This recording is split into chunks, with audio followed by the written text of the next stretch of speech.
Мислех, че е само временно, просто решение, малко спокойствие. Казаха ми, така всичко ще бъде по-лесно. Подписах и го оставих да си отиде. Никой не извика, никой не ме предупреди. Беше тихо, когато се случи, но тази тишина не беше спокойствие. Беше нещо, което губех. Усещаш го едва, когато вече е твърде късно. Никога не се отказвай от попечителството на децата си без борба. Това не са просто думи върху хартия.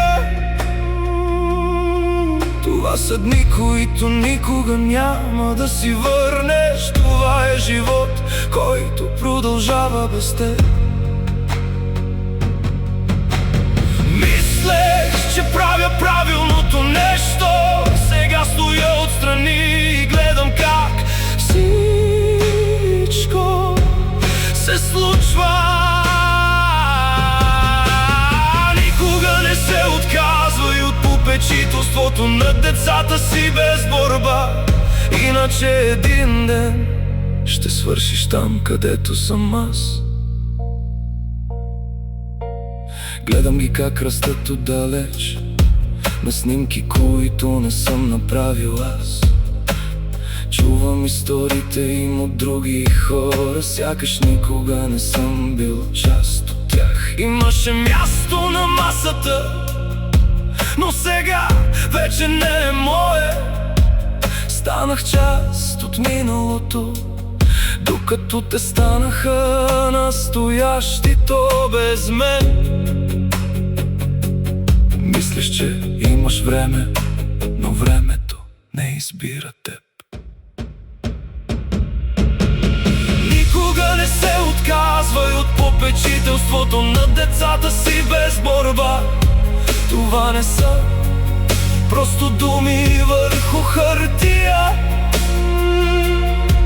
Това са дни, които никога няма да си върнеш. Това е живот, който продължава без теб.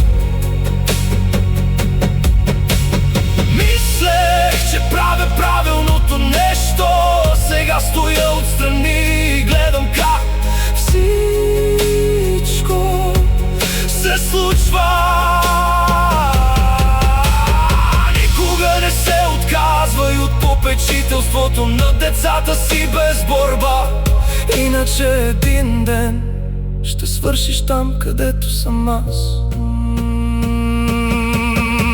Не беше само едно решение, бяха хиляди малки неща, които се чупеха едно след друго.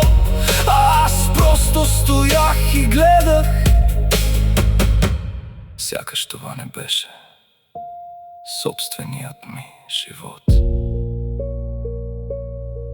Ако можех да говоря с човека, който бях тогава, щях да крещя по-силно от всички.